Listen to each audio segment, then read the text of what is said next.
आज की वीडियो में बात करेंगे कि आप ग्राम प्रधान के विकास कार्यों की जांच कैसे करवा सकते हैं। उच्च स्तरीय जांच जिस पे कन्फर्म, अगर मान लीजिए कोई कार्य खराब किए तो कन्फर्म एक्शन होगा। ठीक है, तो देखिए सबसे पहले आप जांच करवाने से पहले सबसे पहले आपको जानना ज़रूरी है कि भाई हमारे गांव की किसी सड़क के लिए कितना पैसा आया है, वो पैसा पूरा लगा है या नहीं लगाया है। हेडपम्प मरम्मत के लिए कितना पैसा आया है, कितने हेडपम्प सही हुए, आपको पता होना चाहिए।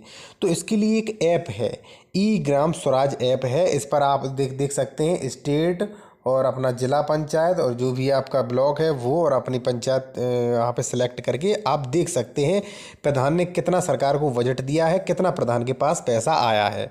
यदि मान लीजिए इस ऐप से कन्फर्म नहीं हो पाता है तो आप एक सूचना अधिकार अधिनियम 2005 के थ्रू जो भी आपके ब्लॉक से पूरी सूचना ले सकते हैं कि भाई फलां रोड के लिए कितना पैसा आया है। ठीक है, तो दोस्तों मान लीजिए कोई रोड के लिए 5 लाख रुपए आया है, आपको कंफर्म नहीं हो रहा तो आप सूचना का अधिकार करके लाख रुपए आप करोड़ों रुपए प्राप्त कर सकते हैं कितना पैसा कमा लेते हैं। अब आपको पता है भाई 5 लाख रुपए आया, अब आपको पता भाई 5 लाख रुपए में सिर्फ प्रधान ने मिट्टी डलाई कैसे करवाया ही नहीं। अब आपको कंफर्म हो गया सारे ने घोटाला किया है, तो आप जो है सबसे पहले ब्लॉक डेवलपमेंट ऑफिसर को एक प्रार्थना पत्र लिखें और प्रार्थना पत्र जो है वो आप रजिस्ट्री के थ्रू रजिस्ट्री करें उस प्रार्थना पत्र की, जिससे आपको एक स्लिप मिलेगी। ठीक है, तो सबसे पहले आप वीडियो ब्लॉक डेवलपमेंट ऑफिसर को करें। उसके बाद ब्लॉक डेवलपमेंट ऑफिसर नहीं सुनता है तो आप एक प्रार्थना पत्र जो है उस सीडीओ को लिखें शिकायत पत्र। ठीक है, फलां गांव में राजीव प्रधान ने विकास नहीं कराया और मैंने पहले वीडियो को भी दिया था और आप स्लिप लगा दें। ठीक है, सीडीओ को भी आपने कर दिया, वहाँ पे 90% आपके चांस है कि वहाँ पे प्रधान के खिलाफ एक्शन लेगा। नहीं कोई एक्शन लेता है तो आप दोबारा सीडीओ को प्रार्थना पत्र भेजिए, दोबारा भेजिए। जब आप 2-3 बार भेजेंगे तो 100% आपकी शिकायत की सुनवाई होगी। ठीक है, और आप जो भी जिला कलेक्टर है उसे भेजिए। यदि आपकी कोई नहीं सुनता है तो आप IGRS कर सकते हैं। अगर उन्होंने रोड बनवाई है तो आप मुख्यमंत्री पोर्टल पे शिकायत कर सकते हैं। प्रधान ने जो है 30,000 में काम कराएंगे।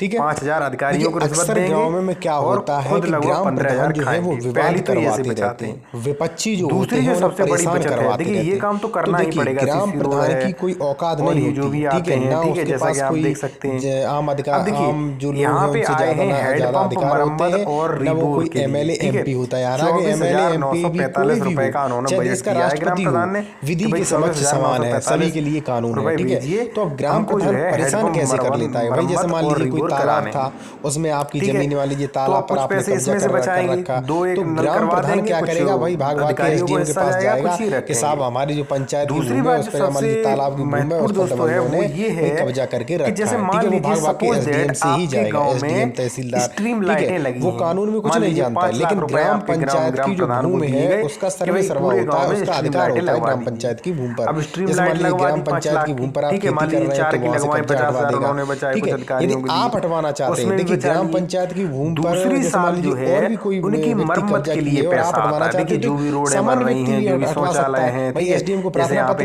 नहीं सुनता तो डायरेक्ट आप जाके SDM से बात कर सकते हैं। इनकी मरम्मत ग्राम प्रधान को न ज्यादा कुछ कानून की नॉलेज होती है, न ज्यादा उसे कुछ अधिकार होते हैं। देखिए ग्राम सभा की जो भी जमीन होती है, जो भी गाँव में तालाब सार्वजनिक जमीनें हैं, उसका उसके पास अधिकार रहता है। यदि आप उस पर कब्जा करेंगे तो ग्राम प्रधान हटवा देगा। ग्राम प्रधान ही क्या बल्कि उस गाँव का एक आम आदमी भी हटवा सकता है, उसे पूरा अधिकार है। और आपका भी अधिकार है कि आप SDM से डायरेक्ट बात कर सकते हैं। ठीक है, और बाकी क्या होता है भाई, ग्राम प्रधान कहीं थानों में जाएगा, कहीं कहीं पुलिस से मिला हुआ होता है। तो देखिए ग्राम प्रधान के पास कोई भी अधिकार नहीं होता है, कोई भी कानूनी अधिकार नहीं होते, क्योंकि विधि के समझ सभी को समानता है। ठीक है, तो आप भी अधिकारियों से डायरेक्ट बात कर सकते हैं, डायरेक्टली बात कर सकते हैं। देखिए हाँ, यदि आपने भाई गाँव सभा की भूमि पर कब्जा कर रखा है, तालाब की भूमि पर कब्जा कर रखा है, तो वहाँ पे दिक्कत होगी। मान लीजिए फिर भी वो सता रहा है तो मान लीजिए आप स्टे ले सकते हैं, उसके लिए कोर्ट है।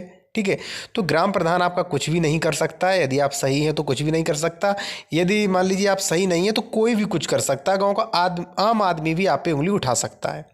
तो देखिए जो भी ग्राम प्रधान के विकास कार्य हैं उन पे आपको ऑब्जेक्शन उठाना चाहिए, क्योंकि भाई जनता का पैसा है, जनता का पैसा कैसे दुरुपयोग हो रहा है वो आपको देखना चाहिए और उस पर कानूनी कार्रवाई करनी चाहिए। ठीक है, यदि मान लीजिए आपका कोई प्रश्न है या मान लीजिए आपका कोई भी किसी भी समस्या से रिलेटेड, जमीन की, ग्राम पंचायत की भूमि से किसी भी समस्या रिलेटेड प्रश्न है, तो आप कमेंट बॉक्स में अवश्य क्वेश्चन करें और चैनल को सब्सक्राइब करें।